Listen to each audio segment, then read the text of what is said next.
තේරුණානේ? දැන් ඔයත් මැරෙන වෙලාවේ මොකද්ද කියවන්නේ? පාස්පෝර්ට් බැංකු පොත ඒකද කියන්නේ. ඒක පින් පොතක් තියෙන්න ඕන. සිංහල බෞද්ධ හැටියට ඕගොල්ලෝ කරන ලද පින්කම් ටික කරලා තිබිලා බැරි වෙලා හරි මරණාසන්න වෙලාවේ තමන්ගේ දරුවෙන් මුණුපුරෙක් එකතු වෙලා කිව්වොත් මේක මතක් වුණු පුදුම උපකාරයක් තියෙනවා. හැබැයි වර්තමානයේ වෙනකොට බලන්න කොයිතරම් අදක්ෂද මේ බෞද්ධ සමාජයේ මිනිස්සු. අම්මා අපි ඔක්කොම එකතු වෙලා මැරෙන කෙනා ළඟට ගිහිල්ලා මොනවද කියවන්නේ? අනේ තාත්තා යන්න එපා, අනේ මහත්තයා යන්න එපා. කොහොමද කියන්නේ? අන්තිමට මේ මැරෙන්න යන වෙලාවේ මේ මනුස්සයන නිදහසෙන් මැරෙන්නවත් නැහැ. ඇයි? ගෙදර ළමයි ටික එකතු වෙලා යන්න එපා කියනකොට යන්න වෙනමනේ. යන්නේ හැබැයි කැමැත්තෙන් නෙමෙයි. ඉතින් මොකද වෙන්නේ? ගෙදරෙන් බලන්න පුළුවන් තැනක උපදිනවා ප්‍රේතෙක් හරි වෙලා. ඉතින් වත්තේම තමයි ඉන්නේ. වත්තෙන් එළියට යන්න බෑ. ඒස මොකද කරන්න ඕන? මොකද කරන්න ඕන? පුළුවන් තරම් ඒ අම්මට ඒ තාත්තට කරන ලද කුසල කර්මයන් මතක් කරලා දෙන්න තමන් දක්ෂ වෙන්න ඕන. ඇත්තටම එහෙම කරපු දරුවෝ ඉන්නවා.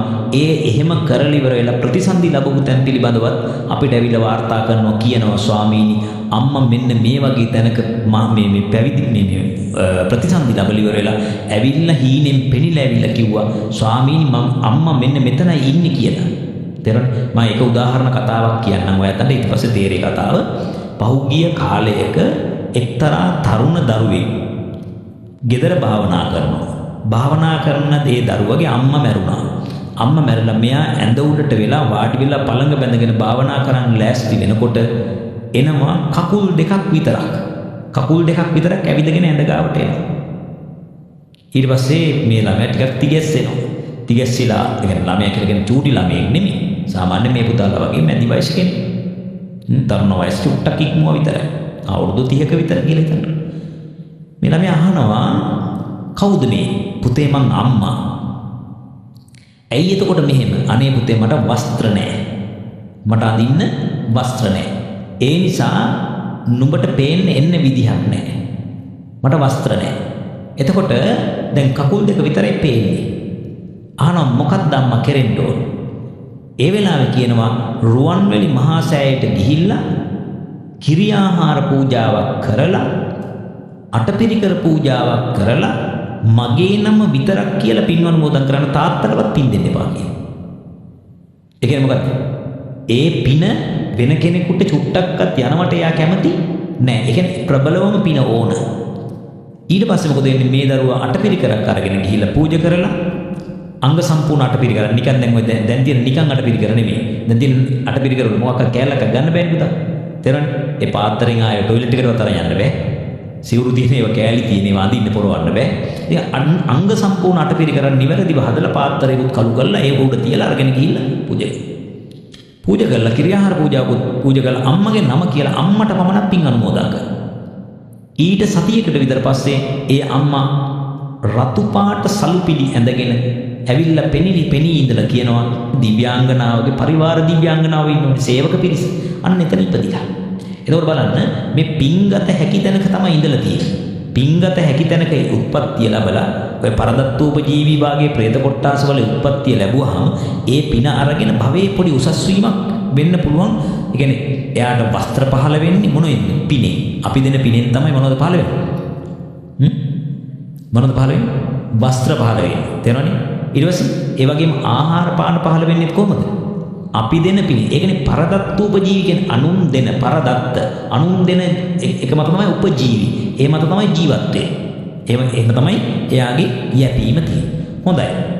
එතකොට දැන් වර්තමානයේ අපේ අය අර මරණාසන්න මොහොතේ ඔය කර්ම නිමිති ගති නිමිති පහල කර ගන්නට ගති නිමිති නම් එයාට පහල වෙන්නේ කර්ම නිමිති පහල වෙන විදියට මොකද කරන්නේ? අඬන්නේ වැළපෙන්නේ නැතිව එතන ගිහිල්ලා පින්පොත ආදිය කියන්න දක්ෂ වෙන්න ඕන. ඉතින් දුටුගැමුණු රජතුමාගේ ඉස්සරහා ගිහිල්ලා පින්පොත කියවනකොට ඒ පින්පොතේ ගොඩාක් ලොකු පින්කම් තිබ්බා. රුවන්වැලිසෑය හැදීම, දවසකට 2000ක් රහතන් වහන්සේලාට අනුරාධපුරයට වඩම්මා දන් දීම, ඒ වගේ ඒවා තිබ්බා. හැබැයි මතක් වුණේ මොකද? හිතට වැදුනේ මොකද? රුවන්වැලිසෑය හදපු එක නෙමෙයි. හිතට වැදුනේ එක්තරා දවසක තමන්ගේ මල්ලිත් එක්ක සටන් කරලා ඉන්න වෙලාවේ පරාද වෙලා කැලේක හැංගෙනවා. කැලේ හැංගිලා බත්පතක් තියෙනවා. ඒ බත්පත දිගෑරලා කන්න බලනකොට මතක් වෙනවා මම කවදාවත් සංඝයාට දන් නොදී කාලා නැහැ. ඒ නිසා මොකද කරන්නේ? අදිෂ්ඨානයක් කරනවා මම මේ කරන ලද දේ සත්‍යයක්. ඒ සත්‍යානුභව වලින් සත්‍යක්‍රියාවක් කරනවා. මේක දැනෙන කිසියම් රහතන් වහන්සේ නමක් මේ මොහොතේ දෙන්න වඩිත්වා කියලා. එතකොට රුහුණු ප්‍රදේශයේ වැඩ ඉන්න පින්නපාතික තිස්ස රහතන් වහන්සේ. උන්වහන්සේ පොළොව පලාගෙන ඉර්ධියෙන් නැවත ඒ අනුරාධපුරයේ කැලේ කවුද දුටුගැමුණු රජතුමා ඉන්න කැලෑවෙන් මතුවෙනවා. දුටුගැමුණු කුමාරයා එතකොට. මතුවෙලා උන්වහන්සේ පින්නපාතේ පාත්‍රය තියාගෙන ඉන්නවා. ඉතින් මොකද කරන්නේ? ඒ වෙනකොට දුටුගැමුණු කුමාරයා තමන්ගේ බත්පත තුනකට බෙදලා තිබුණේ කාටද? තමන්ට, අශ්වාරෝහකයාට, අශ්වයාට. අශ්වාරෝහකයාත් ඔළුව සොරවල දැන් තමන්ට හිමි කොටස තමන් කුමාරයා පූජා කරනවා. අශ්වාරෝහකයාත් තමන්ගේ කොටස දෙනවා. අශ්වයාත් හිස සොරවල කියන මටත් එපා කියලා. එනු ඒ කොටසක් පූජා කරනවා. හරි? එතකොට මේ කොටස් තුනම අරගත්තු මේ ස්වාමීන් වහන්සේ රුහුණු ප්‍රදේශයට වැඩම කළා. පින්නපාතේ අනිකුත් ස්වාමීන් වහන්සේලාට දානි බෙදලා බලනවා ඉරාවරට ගිහිල්ලාද කියලා. ඉරාවරට ගිහිල්ලා නැහැ. බලනවා මේ රජතුමාගේ ආයුෂය කෙලවර වෙන්නේ කවද්ද කියලා. බලනකොට ඒ දවසම ආහාර නොමැති වුණොත් ආයුෂය කෙලවර වෙන්න නියමිතයි. උන්වහන්සේ දැනගන්නවා. ඊට පස්සේ උන්වහන්සේ ඉරාවරට ගිහිල්ලා නැති නිසා පින්නපාතේ වැඩම කරනවා. දැන් නම් සමහර ඉරාවරට ගිහිල්ලා තැන්දෑවෙත් පින්නපාතේ වඩනවා මුදල්නේ. නේද? සාමාන්‍ය පින්නපාත කියන්නේ මොකක්ද? පින්නපාත කියන්නේ පින්න කියන්නේ ආහාර. නේ පින්නපාත තියෙනවනේ පිඬු සිඟා වඩිනවා. දැන් තියෙන්නේ මොනවද? පින්නපාතේ නෙවෙයි දැන් තියෙන්නේ සල්ලිපාතේ. තා ටික දවසකින් සන්නිපාතේ හැදෙන ශාසනයට. ඕක කරන්න ගියෝ. තේරුණානේ? ඒ නිසා මතක තියාගන්න පින්නපාත කියන්නේ පිඬු සිඟා වඩිනවා. ඒක 12ට කලින් ඉරාවරට යන්න කලින් මේ වැඩේ වෙන්න ඕන. ඉතින් උන්වහන්සේලා ඒ කාලේ මොකද කරන්නේ? පින්නපාතේ වැඩම කළා. පින්නපාතේ වැඩම කළා පිඬු සිඟාගෙන ඉවරලා ගිහිල්ලා රජතුමාට දුන්නා. රජතුමාට දුන්නාම රජතුමා කියනවා නේ මට මේක ආහාරයට ගන්න බෑ. ඇයි? මේ රහතන් වහන්සේගේ පාත්‍රය. කියනවා නෑ මම නෙදෙන්නේ. ඒ සවරාගා. ඉතින් රහතන් වහන්සේ මේ මාතින් අරගෙන දුන්නා. ඊට පස්සේ ඒ පාත්‍රයෙන්ම රජතුමා ඒ ආහාර ටික ගත්තා. අරගෙන හිස් පාත්‍රේ නැවත දෙන්න බලනකොට තමන් පැකිලෙන්න පටන් ගත්තා, වෙවුලන්න පටන් ගත්තා. අනේ මට මේක දෙන්න බෑ කියලා මොකද කරේ? ලක්ෂයක් වටිනා සලුවක් කරේ තිබුණා. ඒ සලුව හතරට නවලා මේක ඇතුලේ තැම්පත් කරලා රහතන් වහන්සේට පූජා කළා. ඔන්න ඔය කුසල කර්මය මතක් වුණා. මොන වෙලාවේද? මරණාසන්න වෙලාවේ. අර පින් පොතේ ලියලා තිබිච්ච ඔය කතාව මතක් කරාම හොඳට හිතට වැදුනා. අනිත් ඒවත් කිව්වා. නමුත් මේක තමයි වැදුනේ. ඇයි අම්මා? ජීවිතය ගියත් මරණාසන්න වෙලාවේ සංඝයාට නොදී නේද? ජීවිත අපේක්ෂාව අතහැරලා අන්නේ දාන චේතනාව ප්‍රබලයි. ඒක තමයි එළියට ආවේ. ඒක මතක් වුණා. දැන් ඔබට උනත් බලන්න සමහර ඔබ කරපු මහා විශාල පින්කම් වලට වඩා හිතට වදින මොකද්ද? පොඩි නමුත් හිතට වදින සමහර පින්කම් තියෙනවා. පින්කමට සල්ලි වියදම් වෙලා නැහැ ගොඩක්. හැබැයි ඒ පින්කම හරීම වදින සමහර වෙලාවට සතෙක් බේරගත් එක. සමහර වෙලාවට වයසකම මිනිස්සෙකුට වැටෙන්න යනකොට මැරෙන්න යනකොට කරපු උපකාරය පොඩි දෙයක්. සල්ලි වියදම් වෙලාම නැහැ. අන්න ඒක හොඳට හිතට වදින. ඒ වදින ඒ කුසල කර්මය මෙයා මේ වෙලාවේ දුටුගැමුණු රජතුමාට මතක් වුණේ. ඒක ඒ මතක් වෙනකොටම ගති නිමිති පහළ වෙන්න පටන් ගත්තා. මොකද්ද ගති නිමිති? දිව්‍ය රථ හයක් ඇවිල්ලා පේන්න පටන් ගත්තා. දැන් අනික් කට්ටියට පේන්නේ. ඇයි? එතන ඉන්න අනික් කට්ටිය මරණාසන්න නැහැ. නේ? ඒ අයට පේන්නේ. පෘථග්ජන භික්ෂුන් වහන්සේලාටත් අනිකුත් ගිහි අයටත් පේන්නේ. ඉතින් දැන් ඔතන හිටියා කවුද? පින්නපාතික තිස්ස ස්වාමීන් වහන්සේ. උන්වහන්සේ දැනගෙන කිව්වා මේ රජතුමා කියන්නේ ඒ වෙලාවේ රජතුමා නිකන් කියනවා මේ පිරිත් කියන එක නතර කරන්න වගේ අනිත් අයට හිතෙනවා. මේ පොඩ්ඩක් ඉන්න කියලා තමයි කිව්වේ. පොඩ්ඩක් ඉන්න කියන්නේ හේතුව මොකද්ද? පොඩ්ඩක් ඉන්න කියලා කියන්නේ රත වලින් කතා කරන දිව්‍ය රත වලින් චාතුර් මහරජගේ කට්ටිය අපේ ලෝකෙට එන්න කියනවා. යාමේ කට්ටිය අපේ ලෝකෙට එන්න කියනවා. තාවතින්සේ කට්ටිය අපේ ලෝකෙට එන්න කියන සදිව්‍ය ලෝක වලින් ආරාධනා කියනවා. නෑ චුට්ටක් ඉන්න කියලා. මොකටද? පිරිත් අහන්නයි පොඩි වෙලාවක් ඉන්න කියන්නේ. ඊළඟට තව එකක් තමයි මොකද්ද? එතුමා තෝරගන්නවා මම යා යුත්තේ කවර තැනකද කියලා. මම යා යුත්තේ කවර තැනකද? කොහෙටද ගිහිල්ලා ප්‍රතිසන්ද ලබන්නේ? තුසිත දිවිලේ. ඒකට හේතුව මොකද්ද? මතු අනාගතයේ සම්මා සම්බුද්ධත්වයට පත් වෙන මෛත්‍රී බුදුරජාණන් වහන්සේගේ බෝධිසත්ව ආත්ම භාවයේ වැඩ සිටින්නේ. ඒ නිසා මොකද ඒ එකම පිරිස එකටම සහසම්බන්ධ වෙනවා. තේරුණානේ? ඒගොල්ලන්ගේ අම්මලා තාත්තලා මේ බෝධිසත්වයන් වහන්සේ ඒ සියලුම කතා ඔක්කොම එක තැනකට සම්බන්ධ වෙනවා. ඉතින් එතෙන්දී දැන් එහෙනම් ඔබට දැන් පැහැදිලි කර්මය, කර්ම නිමිත්ත, ගති නිමිත්ත කියන්නේ මොකක්ද කියලා. පැහැදිලි? දැන් අම්මලා සමහර අය දැකලා තියෙනවද? සමහර වයසක අම්මලා මරණාසන්න වෙලාවේ කෑ ගහනවා, කියවන මොනවද? අනේ පුතේ මෙතන 4 දෙනෙක් ඇවිල්ලා ඉන්නවා මානේ, මාව ගෙනියන්න හදනවා, අනේ අයින් කරපන් පුතේ කියලා සමහර අම්මලා කෑ ගහනවා. එතකොට අපිට පේන්නේ අනිකුත් අර නිකම් මේ කියන්නේ තරුණ වයසේ, මැදි වයසේ, එහෙම නැත්නම් අනිත් අය කාටවත් පේන්නේ නැහැ. පේන්නේ නැති වෙන්නේ හේතුව මොකද්ද? මරණාසන්න කෙනාට විතරයි ඒක පේන්නේ. ඉතින් ඔය කතා ප්‍රායෝගිකව අපේ ජීවිතවලදී අපි දැකලා තියෙන නිසා අපි පිළිගන්නවා සහ අපිට ශ්‍රද්ධාව තියෙනවා. සමහරු සිවුරු ඇඳගත්ත ශ්‍රද්ධාව නැහැ. ඒ සම්පූර්ණ ඒගොල්ලන්ට ලොකු වෛද්‍ය විද්‍යාව, ඒගොල්ලන්ට ලොකු භෞතික විද්‍යාව, ඒ වගේ දේවල්. සමහර වෙලෙන් වෛද්‍යවරුත් ඉන්නවා. නමුත් වෛද්‍යවරු හිටියට ශ්‍රද්ධාව තියෙනවා නම් මොකද වෙන්නේ? ශ්‍රද්ධාව තියෙන කෙනාට මේ කාරණාව ප්‍රායෝගිකයි. තේරුණා? ඉතින් නමුත් සමහර අය ඉන්නවා කෙනෙක් භෞතිකවාදී. මට මේ කාරණා දෙකම බැලන්ස් වෙන්න හේතුව තමයි මම ගිහි කල විශාල භෞතිකවාදී, දැඩි භෞතිකවාදී මම හිටියේ. මොකද මම විද්‍යාව අවුරුදු 16ක් උගන්වපු ගුරුවරයෙක්. ඒ නිසා මම දැඩි භෞතිකවාදී.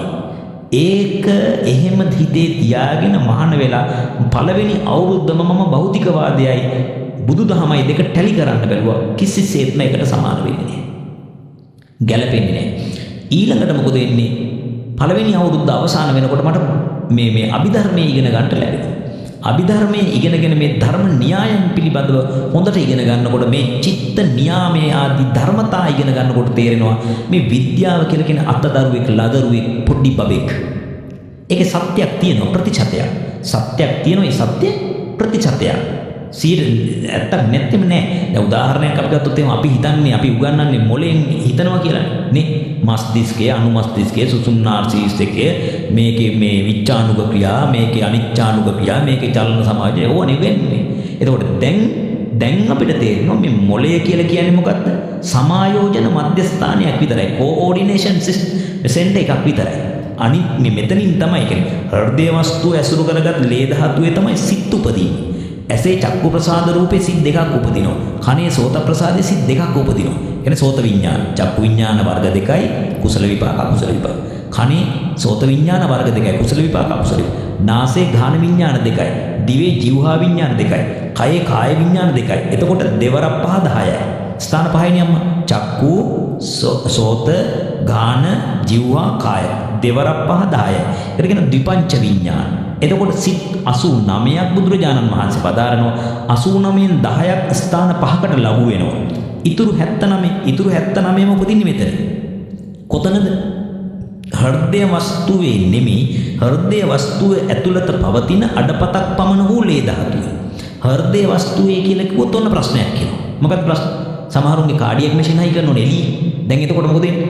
හાર્ට් එක ගලවලා වෙන මැෂින් එකක් හයි කරන් පස්සේ කොහොමද එතකොට අර සිත් උපදින්නේ කියලා ප්‍රශ්නයක් එනවා. එහෙම ප්‍රශ්නයක් ඇති වෙන්නෙම නෑ. භාග්‍යතුන් වහන්සේ කියනවා හෘදය වස්තුවේ හෘදය කෝෂය ඇසුරු කොටගත් අඩපතක් පමණ වූ ලේ ධාතු. මේ ලේ ධාතුව හෘදය වස්තුව ඇසුරු කොටගෙන තියෙනවා.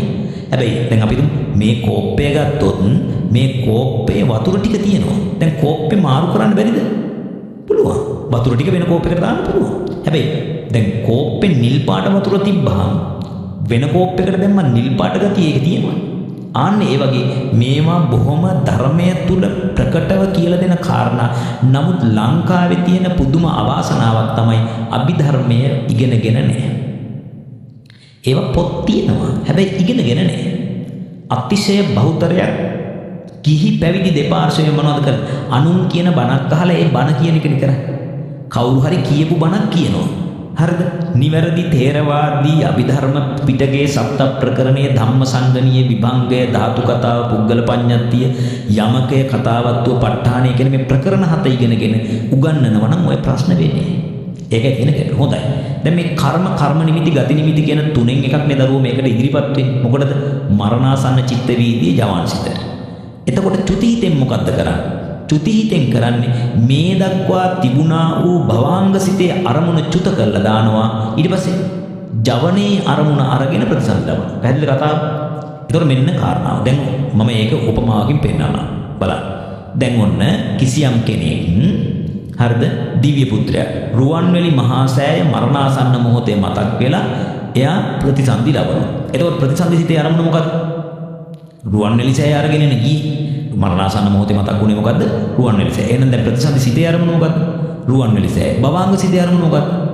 භවාංග සිත කියන්නේ මොකක්ද? දැන් මේ බලන්න. දැන් ඔන්න පළවෙනි සිත මොකද්ද? දැන් මම අපේ අම්මගේ කුසේ උපදිනකොට පළවෙනිම සිත මොකද්ද?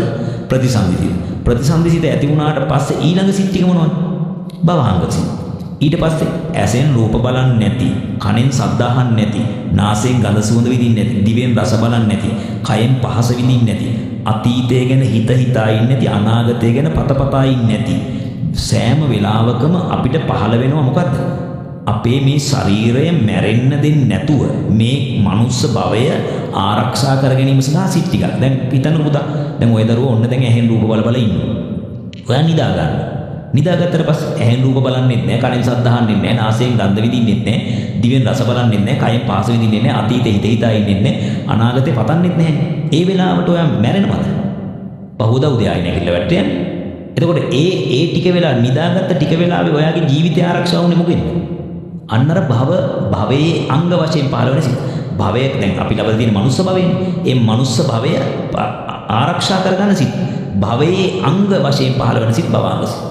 එහෙනම් භවාංග සිතේ අරමුණ මොකද්ද දැන්? ඒ රුවන්වැලි සෑයමයි. එතකොට චුත වෙන්නේ මොකද්ද? මෙච්චර වෙලා භවාංග සිතේ තිබිච්ච අරමුණ තමයි චුත කරන්න ඕන. භවාංග සිතේ තිබිච්ච අරමුණ චුත කළාම තමයි අම්මා අලුත් අරමුණ ගන්න පුළුවන්. ඔන්න බලන්න දැන් මම ඒක මෙතෙන්දී උපමාවට ගත්තා. මෙතෙන්ට බලන්න. දැන් ඔන්න ඒ මිනිස්සයා ඒ දෙවියා මරණාසන්න මොහොතේ මතක් වුණේ මොකද්ද? රුවන්වැලි මහා සෑය. රුවන්වැලි මහා සෑයේ මේ ජවන් සිත් වලට අරමුණු වුණා. එහෙනම් ප්‍රතිසන්දියට ගියේ මොකද්ද? රුවන්වැලි මහා සෑයම අරගෙන ගියා. ඊට පස්සේ එයා දැන් කවුද උනේ? මිනිස්සෙක් වුණා. මිනිස්සෙක් වෙලා ඉඳිද්දී එයාට මරණාසන්න මොහොතේ මතක් වෙනවා එයා තරුණ කාලේ කරපු ප්‍රාණඝාතයක්. මොකක්ද මතක් වෙන්නේ? ප්‍රාණඝාතයක්. දැන් එයා ප්‍රාණඝාතය අරගෙන තිරිසනෙක් බවට පත් වෙනවා. තිරිසන් සතෙක් බවට පත් වෙන වෙලාවේ එයාගේ ප්‍රතිසන්දි සිතේ අරමුණ මොකද්ද? මොකද්ද වෙන්න ඕන? ප්‍රාණඝාතය තමයි මතක් වෙන්නේ. ඊට පස්සේ භවාංග සිතේ අරමුණ මොකද්ද? ඒත් ප්‍රාණඝාතය. ඊට පස්සේ චුති සිතේ අරමුණ මොකද්ද? ඒත් ප්‍රාණඝාතය. දැන් ඔබට පැහැදිලිද? එහෙනම් මේකේ අදහස මම ගන්න ගියේ යම්කිසි කෙනෙක් මරණාසන්න මොහොතේදී එයාගේ ජවන් සිත් වලට ජවන් සිත් පහට යම් අරමුණක් එනවනම් මෙච්චර වෙලා තිබුණු රුවන්වැලි සෑය කඩලා දාලා අලුත් අරමුණ ප්‍රාණඝාතය නම් ප්‍රාණඝාතය අරගෙන ප්‍රතිසන්දිය යන කොහෙද? තිරිසන් අපායට යනවා. පැහැදිලිනේ? එහෙනම් ඔන්න ඔය කර්ම න්‍යාය අපි සලකා ගන්න ඕන මොකටද? දැන් ඔබ ඇහුවේ සසර ගනුදෙනු.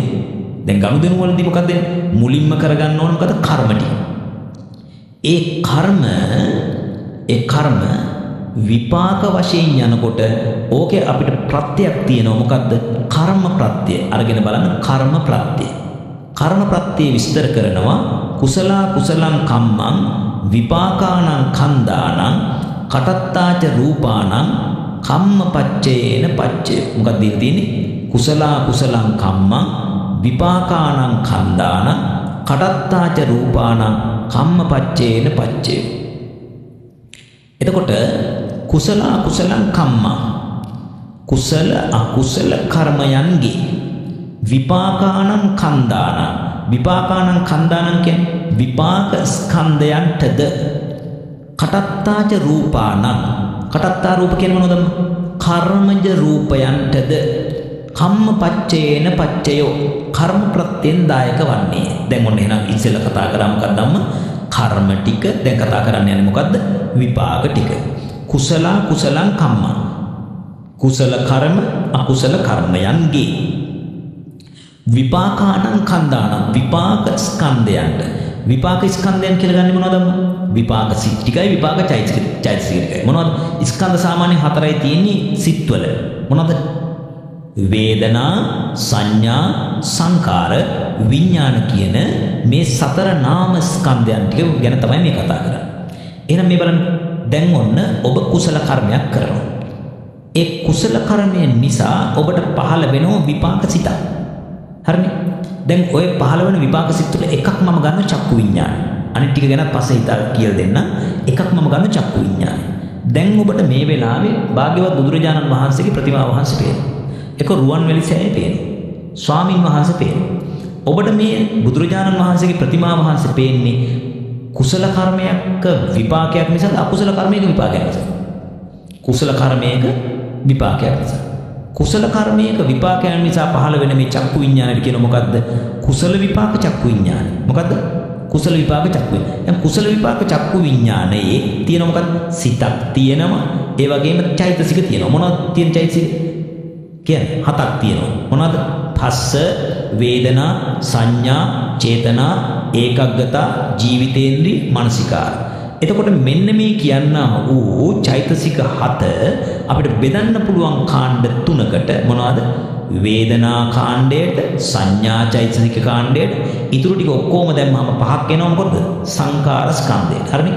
වේදනා ස්කන්ධයට එක චෛතසිකයයි, සංඥා ස්කන්ධයට එක චෛතසිකයයි, ඊට පස්සේ සංකාර ස්කන්ධයට අනිත් චෛතසික කීයද? 5ම එනවා. ඊළඟට විඥාන ස්කන්ධයට වැටෙනවා මොකද? චක්කු විඥාන සිත. පැහැදිලිනේ? චක්කු විඥාන සිතයි චෛතසික 7යි. මේ හිතයි මේ 7යි. ඔක්කොම එකතු වෙලා කියන මොකද්ද? මොකද කියන්නේ? විපාකානං කන්දාන විපාක ස්කන්ධයෝ ටික. මේ විපාක ස්කන්ධයන් ඇතිවීමට බලපෑවේ කවුද? කුසල කර්මය. මොකද්ද? කුසල කර්මය. දැන් කුසල කර්මයේ බලපෑවේ විපාක ස්කන්ධයන් ඇතිවීමට විතරක් නෙමෙයි. තව එකක් තියෙනවා. මොකක්ද? කටත්තාච රූපාන. කටත්තා රූප කියන්නේ මොනවද? කර්මජ රූප. කර්මජ රූප කියන්නේ මොනවද? කර්මය නිසා ජනනය වන රූප. රූප ජනන වන ආකාර කීයක් තියෙනවද? 4යි. මොනවද ආකාර 4? කර්මජ, චිත්තජ, උතුජ, ආහාරජ. කර්මජ කියන්නේ කර්මයෙන් ජනනය වන. උතුජ කියන්නේ ඍතුයෙන් ජනනය වන. චිත්තජ සිතින් ජනනය වන. සිත සමග ජනනය වන. අනිත් එක ආහාරජ ආහාරයෙන් නිපදවන ජනනය වන. හරිද? මෙතන මේ කියන ඒවායින් අපි මෙතෙන්ට අදාළ වෙන්නේ කර්මජ රූප. කර්මජ රූප කියන්නේ කර්මයෙන් ජනනය වන රූප. ඒවාට කියනවා තව නමක් නිෂ්පන්න රූප. මොනවද කියන්නේ? නිෂ්පන්න රූප. කර්මයෙන් නිපන්. කර්මයෙන් උපන්. නිෂ්පන්න. කර්මයෙන් නිෂ්පාදනය වූ වගේ අදහසක් ගන්න. හොඳයි. කර්මයෙන් නිෂ්පාදනය වූ රූප කීයක් තියෙනවද අම්මා? 18ක් තියෙනවා. කීයක් තියෙනවද? 18 රූපයක් තියෙනවා. 18 කියන්නේ 18. මොනවද මේ 18ක් වූ රූප? ඒකාන්ත කර්මජ 9යි, අනේකාන්ත කර්මජ 9යි. මොනවද? ඒකාන්ත කර්මජ නම් චක්කු ප්‍රසාදය, සෝත ප්‍රසාදය, ගාන ප්‍රසාදය, ජීව ප්‍රසාදය, කාය ප්‍රසාදය, වත්තු ප්‍රසාදය, ඉත්තීන්ද්‍රිය රූපේ, පුරුෂීන්ද්‍රිය රූපේ, ජීවිතේන්ද්‍රිය රූපේ. කීයක් තියෙනවද? 9යි. මොනවද මෙතන තියෙන්නේ? මොනවද? ප්‍රසාද රූප 6යි. ඊට පස්සේ භාව රූප 2යි, ජීවිතේන්ද්‍රිය රූප 1යි. හරිනේ? මොනවද ප්‍රසාද රූප 6 කියන්නේ බලන්න ඉස්සරහ. චක්කු ප්‍රසාද, සෝත ප්‍රසාද, ගාන ප්‍රසාද, ජීව ප්‍රසාද, කාය ප්‍රසාද, වත්තු ප්‍රසාද, හදේ වත්තු ප්‍රසාද. ඊට පස්සේ භාව රූප දෙක මොකක්ද? ඉත්ති භාව රූපය, පුරුෂ භාව රූපය, නැත්නම් ඉත්තීන්ද්‍රිය රූපය, පුරුෂේන්ද්‍රිය රූපය. ඊට පස්සේ ජීවිතේන්ද්‍රිය රූපය කියන්නේ මොකක්ද? රූප ජීවත් කරවන ගතිය. ඒ කියන්නේ රූපවල පණ ගතිය. හොඳයි. මේවා ඒකාන්ත කර්මජය පුතා. මොකද ඒකාන්ත කර්මජය කියන්නේ? ඒ කියන්නේ ඒකාන්තයෙන්ම කර්ම ප්‍රත්‍යයෙන් විතරයි උපදින්නේ. අනිත් ඒවා සමහර ඒවා තියෙනවා කර්ම ප්‍රත්‍යයනුත් උපදිනවා, ඍතු ප්‍රත්‍යයත් උපදිනවා, චිත්ත ප්‍රත්‍යයනුත් උපදිනවා, ආහාර ප්‍රත්‍යයනුත් උපදිනවා. උදාහරණයක් වශයෙන් බලන්න. දැන් මේ මගේ අතේ තියෙන පඨවි ගතිය. අහුවෙනව නේද මේ? තමන්ගේ අතේ තියෙනව නේද පඨවි ගතිය? මේ පඨවි කියන එක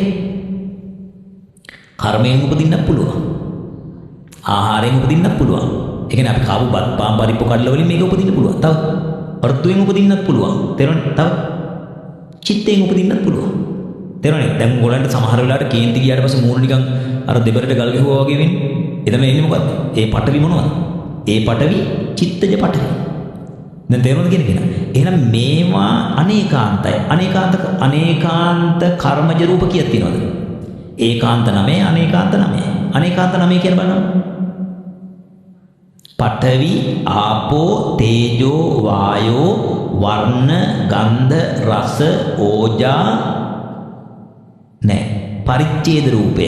අවකාශ රූපේවත් පරිච්ඡේද රූපය. දැන් එතන කීයද? එතන 9යි.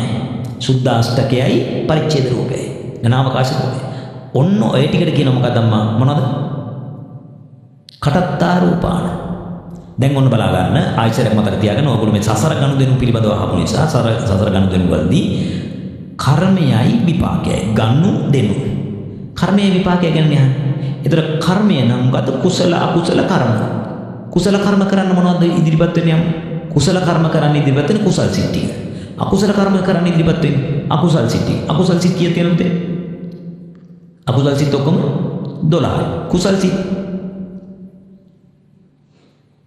කුසල් සිත් ඔක්කොම 21යි. කුසල් සිත් 21කින් හොඳට මතක තියාගන්න. කුසල් සිත් 21කින් 8ක් කාමාවචරයි, 5ක් රූපාවචරයි, 4ක් අරූපාවචරයි, 4ක් ලෝකෝත්තරයි. ඔහොමයි 21 හැදෙන්නේ. හරි. අකුසල නම් ඒකාන්තයෙන්ම 12යි තියෙන්නේ. මොනවද 12? ලෝභ 8යි, ද්වේෂ 2යි, මෝහ 2යි. එහෙනම් කුසල කුසලං කම්මං කුසල කුසල කර්මයන්ගේ විපාකානං කන්දානං ඒවයි විපාක සිත්. විපාක සිත් කීයක් තියෙනවද? විපාක සිත් 36ක් තියෙනවා. විපාක සිත් කීයක් තියෙනවද? 36ක් තියෙනවා. විපාක 36 හැදෙන්නේ කොහොමද?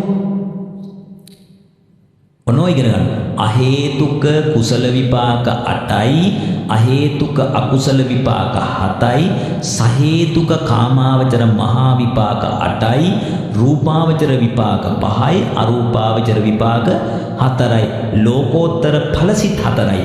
ඔන්නමයි 36 හැදෙන්නේ. දැන් එහෙමනම් මේකේ තේරුම් ගන්න ඕනේ අම්මා මෙච්චරයි කතාව. ඔය ඇත්ත ඇහුවේ ස්වාමීන් වහන්සේ සසර ගනුදෙනු අවම කරගන්නේ කෙසේද? ගනුදෙනු අවම කරගන්න මොකද්ද කරන්න පුතා? දෙනුද අවම කරගන්න ඕන ගනුද? කර්ම ටික අවම කරගන්න ඕන. කර්ම අවම කරගන්න මොකද්ද කරන්න ඕන? කර්ම අවම කරගන්න මොකද්ද කරන්නේ? සබ්බ පාපස්ස අකරණං කියන්නේ කුසලස්ස උපසම්පදා. ඒ කියන්නේ දැන් මේවනේ. දැන් මෙතන කර්මවල කුසල කර්මක් තියෙනවා, අකුසල කර්මක් තියෙනවනේ. එතකොට ස්වාමීන් වහන්සේ කුසල කර්ම කළත් සසර යන්න වෙනවා, අකුසල කර්ම කළත් සසර යන්න වෙනවා. විපාකේ තියෙනවනේ. ඔව් ඒක හරි. හැබැයි අපේ මිනිසුන්ට අමතක වෙච්ච කෑල්ලක් තියෙනවා. සචිත්ත පරියෝදපන. අපි කට්ටිය කර කර ඉන්නව මොකද්ද? සබ්බ පාපස්සා කරනනම් පවින්නම් වලකිනවා. කුසලස්ස උපසම්පදා පින්කන්නම් කරනවා. හැබැයි වැඩේ තියෙන්නේ මොකද්ද? සචිත්ත පරියෝදපන. ස්වකීය චිත්ත තමන්ගේ సంతානේ පරියෝදපන හාත්පස පිරිසිදු කරන්නේ නැහැ. එහෙනම් හාත්පස පිරිසිදු කරනවා කියන්නේ මොකද්ද පුතා? දැන් මෙහෙමයි ඇත්තටම කුසල් කරන්න ඕන. දැන් පින් සහ කුසල් කියලා කියන්නේ දෙකක්ද? එකක්නේ. ඒක මම කියලා දීලා තියෙනවනේ. එතකොට කුසල් කරන්න ඕන. හැබැයි මේ කරන කුසල් මොකක් වෙන්න ඕනද? වට්ටගාමීද විවට්ටගාමී වෙන්න ඕනද? විවට්ටගාමී වෙන්න ඕන. ඒ කියන්නේ මොකක්ද? සංසාර වෘත්තය කඩමින්. එතකොට සසර ගනුදෙනු ඉවර කරමින්. අන්නේ ඉවර කරගන්න. දැන් ඔබගේ ප්‍රශ්නය හොඳයි. හැබැයි උත්තර දෙනකොට මම මේක බෙදලා දෙන්නේ. තේරුණානේ? දැන් ඔයාලට තේරෙන්නේ නැති මම මේක ගත්තේ කොහොමද? මුල ඉඳලා ගත්ත මේ ටික කර්මය, මේ ටික විපාකය, කර්ම මොනවද, විපාක මොනවද? අවසානට යනකොට මේක සුද්ධ කරලා අන්තිමට උත්තර පොඩ්ඩි දරුවට උනත් තේරෙන්න බඩ සුද්ධ වෙන්න දෙන්න ඕනේ මේක. ඔන්න ඕක තමයි අද ගොඩක් වෙලාවට ප්‍රශ්නේ හොවට පස්සේ ප්‍රශ්නෙට උත්තරේ නිකන් මොනවද වගේ කෝකටත් අයිලි වගේ දීගෙන යනවා. අද මම ප්‍රශ්නයක් අහුවට පස්සේ මේ ප්‍රශ්නේ බෙදනවා. ඒ ප්‍රශ්නේ බෙදලා මේක මොකක්ද මේක යන්නේ කොතෙන්ටද? ආදි වශයෙන් මේක උත්තරේ මම කියනවා. මෙතෙන්දි වෙන්න ඕන දැන් ඔයත් තේරුම් ගන්න මේ කර්ම නවත්තන්න නම් තේරුණේ කර්මක්ෂය ප්‍රතිපදාවක් තියෙනවා. මොකද්ද කර්මක්ෂය ප්‍රතිපදාව? කර්මක්ෂය කරන ප්‍රතිපදාව තමයි ඔබ ඒකාන්තයෙන්ම විදර්ශනා කර යුතු වෙනවා. මොකද්ද කරන්න ඕන? විදර්ශනා කරන්න. විදර්ශනා කිරීම තුලදී ඔය ක්ලේශයන්ගේ සමුච්ඡේද ප්‍රහාණයට උදව් වන ධර්මතා ටික සකස් වෙනවා. හැබැයි සමුච්ඡේද ප්‍රහාණය වෙනවා නෙමෙයි. පටලවා ගන්න එපා. සමුච්ඡේද ප්‍රහාණය වෙන්නේ සෝවාන් මාර්ගසිතින්, සකදාගාමි මාර්ගසිතින්, අනාගාමි මාර්ගසිතින්, අරිහත් මාර්ගසිතින්. දැන් උඩ තුනට යන්න කලින් ඉස්සෙල්ලම මොකද වෙන්නේ?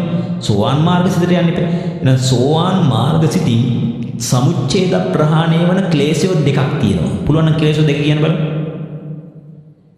සක්කාය දිට්ඨියයි විචිකිච්ඡාවයි එතකොට තුනයි නේ. මං අහන්නේ දෙකක් ගැන. මොකක්ද? දිට්ඨියයි විචිකිච්ඡාවයි කියන කෙලෙස් දෙකයි. ඔතන ඔයා කිව්වේ සංයෝජන ධර්ම තුන. තේරෙනවනේ? සංයෝජන ධර්ම තුන නෙවෙයි මං කියුවේ මොකද්ද? ක්ලේශ දෙකයි තියෙන්නේ. මොනවද? දිට්ඨියයි විචිකිච්ඡාවයි. මේ දිට්ඨියයි විචිකිච්ඡාවයි කියන මේ ක්ලේශයෝ දෙක සම්පූර්ණයෙන්ම නැවත නූපදින පරිදි අනුපාද නිරෝධයටපත් වෙනවා. මොකද වෙන්නේ? අනුපාද නිරෝධයටපත් වෙනවා. පැහැදිලි? අනුපාද නිරෝධය. ඒ කියන්නේ මොකද්ද? න උපාද නැවත උපදින්නේ නැහැ. උපදින්නේ නැති මට්ටමටපත් වෙනවා. එහෙනම් අන්න ඒ අනුපාද නිරෝධයටපත් වෙන වෙලාවේ සිතුත් කීයක් දුර වෙනවද? සිත් පහක් නැති වෙනවා. සිත් කියන්නේ නැති වෙන පුදා සිත් පහක් නැති වෙනවා. මොනවද? ලෝභ සිත් 8න් දිට්ඨිගත සම්පයුක්ත සිත් 4 සම්පූර්ණයෙන් නැති වෙනවා. ඇයි? සක්කාය දිට්ඨිය නැත්නම් දිට්ඨිගත සම්පයුක්ත සිත් 4 නැති වෙනවා. විචිකිච්ඡාව නැති වෙන නිසා මොකද්ද වෙන්නේ?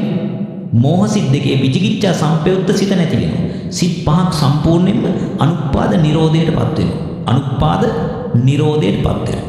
එහෙනම් දැන් තේරුම් ගන්න ඕන මෙන්න මේ විදිහට මේ ක්ලේශයෝ අනුපාද නිරෝධයටපත් කරමින් යෑම තමයි කර්ම නවත්තන්න පුළුවන් එකම ක්‍රමවේදය. දැන් ඔක ප්‍රායෝගික ජීවිතේට ගලපමු. හරි? දැන් ඔක කොහොම කිව්වට වැඩක් නැහැ. දැන් ඔය තියරියනේ. දැන් ප්‍රැක්ටිකලි කොහොමද? අපි හිතමු මේ. ඔන්න අපේ මේ තරුණ පුතෙක් ඉන්නවනේ මෙතන. මේ තරුණ පුතාට අපි හිතමු දකින්න ලැබෙනවා ලස්සන කාන්තාවක්. එවන ලස්සන කාන්තාවගේ පින්තූරයක් දකින්න. මම නිතර ගන්න උපමාවක් ඕක. ඒක ලේසි ගත්තාම හැමෝටම තේරෙනවා.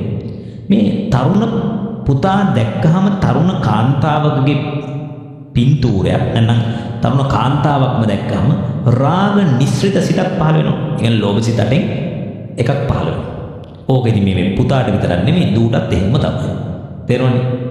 ආච්චිට සීයටත් එහෙම තමයි. මම අර තරුණ පුතා කිව්වහම ඒක ලේසිනේ සමාජයට ගන්න. දැන් ආච්චිලා ඉතින් පොඩි ක්‍රෙඩිට් එකක් දාගෙන ඉන්නවා අපිට නෑ කියලා වගේ එකක් නෑ. ඒගොල්ලන්ටත් එහෙම තමයි.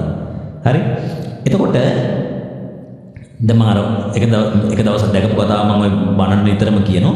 මම වාහනේ යනකොට කලර් ලයිට් එකේ වාහනේ නතර කරගෙන ඉන්න ඉස්සරහින් පාර පයින්නවා තරුණ දුවක් මේ කොටට ඇඳගෙන අර මොකද්ද කොරවක් නෙළුම් කොලේ උඩ යනවා වගේ ටක ටක ගාලා මෙහෙම යනවා. ඉතින් ඕක දැකලා පාර පනින්න හිටපු නාකි පිරිමි මිනිස්සේ හරිද මිනිහා පාර පනින්න හිටියේ. මිනිස්සයාට පාර පනින්න එක අමතක වෙලා අර ගෑන් ළමයා යන දිහා හරි බලනවා. ඒතකොට මම දැක්කේ මේ මිනිස්සයා දිහා අනේ මමත් පැවිදි වෙන්නේ නැතුව පැවිදි වෙලා හිත හදන්න නැතුව හිටියනම් මොකෝද? ඔය තත්ත්වෙමයි මැරෙන්නේ. ධර්ම වයසක මිනිස්සයා. ඒ මිනිස්සයාගේ හිත මොනවද? අර රාග නිස්ෘත සිත් විශාල ප්‍රමාණයක් ඇති කර ගන්නවා. ඔයා හිතන්න ඒ මිනිස්සයා ගෙදරත් අරගෙන ගියා එන ඒකෙක් ගෑන් ළමයා. අතින්ද නෑ හිතින්. කොහොමද? හිතින් අරගෙන ගියා. දැන් ඔය මිනිස්සුන්ට ඔක මතක් කර ජීවිත කාලෙම ගත කරන්න බැරිද? පුළුවනි. එතකොට මම මේ කියන්න ගියේ මේ විදර්ශනාව දැනගත්තට පස්සේ තියෙන වටිනාකම තමයි මොකද්ද? මේක රූපයක් බව. පුතා මේ බලන්න. ඔයාගේ ඇහැ ඒ වෙලාවේ පියවිලා තිබුණා නම් ඇහැ ඇරිලා තිබිලත් අපේ හිත අපිට හිතමු අපිට ඒක අවධානය නැතුව අපි වෙනතක බැලිලා අපිට කෝම වෙලා තිබුණා නම් මොකද වෙන්නේ? ඒ රූපේ රාග නිස්ෘත බලපෑම අපිට එනවද? එන්නේ නැහැ. ඒ කියන්නේ මෙන්න මේ වගේ කතාවක්. මම මේ කතාව ඔබට හොඳට තේරෙන්න මෙහෙම කතාවක් කියලා. දැන් අපි හිතමු මෙතන කැමරාවක් තියෙනවා. මේ කැමරාව ඉස්සරහා මම ඉන්නවා. හරි? කවුරු හරි කෙනෙක් ඇවිල්ලා පී එකකින් මෙහෙම කපලා දානවා. කපලා දානවා කියලා. ඕක සජීවීව අපි හිතමු මුළු ලෝකෙටම යනවා.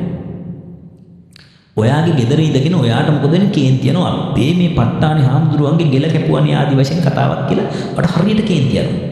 හැබැයි ඔයාට ඒ කේන්ති යන එක ගෙදර රිමෝට් එකකින් ඕෆ් කරගත්තා නම් ඉවරයි නේද? කතන්දර ඉවරයි නේද? ඇයි? පේන්නේ. එහෙනම් මෙතන මේ තියෙන සිත හටගන්නේ ඔබට එළියේ ගියපු ගෑනු ළමයා. එළියේ තිබිච්ච වස්තුවේ නෙමෙයි රාගෙ තිබුණේ. දැන් හිතන්න මෙහෙම ඔය කතාව මම තවත් උපමාවකින් අරගෙන කියනවා. එතන හිටපු ඒ ගෑනු ළමයා මෙතන ඉන්නවා එකම වයසේ තරුණ කොල්ලෙක් රාග නිස්ෘත. තරුණ කොල්ලෙක් ඒ ගෑනු ළමයාත් එක්ක තරහ. තරුණ හාමුදුරුව කෙනෙක් විදර්ශනා වඩන. තරුණ හාමුදුරුව කෙනෙක් රහතන් වහන්සේ නම 4 දෙනෙක් ඉන්නවා. දැන් 4 දිනාටම ඇති වෙන්නේ එකම සිත් නෑ. තරුණ කොල්ලෙක් රාගනිස්සිත එයාට රාගසිත. අර ගෑන් ළමයාත් එක්ක හොඳටම තරහ අපි දුම් කලින් යාළු වෙලා හිටපු පිරිමි ළමයා. දැන් මොනවාද? දැන් මොකද එයාට ඇති වෙනවද රාගසිත? නෑ දේශසිත ඇති වෙන්නේ. විදර්ශනාවට හාමුදුරන් කුසලසිත. විදර්ශනා මහා කුසලසිත. රහතන් වහන්සේට ක්‍රියාසිත. දැන් 4 දිනාට විදි 4ක්. එහෙනම් එළියේ තියෙන වස්තුවේද ප්‍රශ්නේ? නෑ. එළියේ තියෙන වස්තුවේ කිසිම ප්‍රශ්නයක් නෑ. ප්‍රශ්නේ තියෙන්නේ මෙතන. එහෙනම් ලේසිත් ඒකයි අම්මා. ඇයි? එළියේ තියෙන කෙනා ගාව නම් කෙලස් නිවන්න තිබුණේ. අපි එයා ගාව වැඳ වැඳ යන්න එපා. අනේ මට කෙලස් ටික නිවා ගන්න ඕනේ චුට්ටක් ඉන්නකෝ. නේ? එහෙම යන්න එපා. දැන් මොකුත් ප්‍රශ්නේ නෑ. එයා හිටියත් එකයි, එයා නැතත් එකයි, එයා උඩ පැන පැන නැටුවත් එකයි. අපිට තියෙන්නේ මොකද? මෙතන නටන එක බලක්ව ගන්න. එහෙනම් මොකද? මේ රිමෝට් එක අපි ගාව තියෙන්නේ මේකෙන් කන්ට්‍රෝල් කරතේ. පැහැදිලිනේ කතාව? තේරුණානේ කතාව? එහෙනම් ඔන්න ඔයාට මේ කර්ම එහෙම නැත්නම් සසර ගනුදෙනු අවම කරගන්න පුළුවන් හොඳ ක්‍රමයක් තියෙන මොකද්ද? ඔයා තමන්ගේ හිත දැකලා මේ හිතට නිග්‍රහ කරගෙන නිකන් ඉන්න එපා. ඒ සිත ඇති වූ හැටි හේතුඵල වශයෙන් දකින්න ඕන.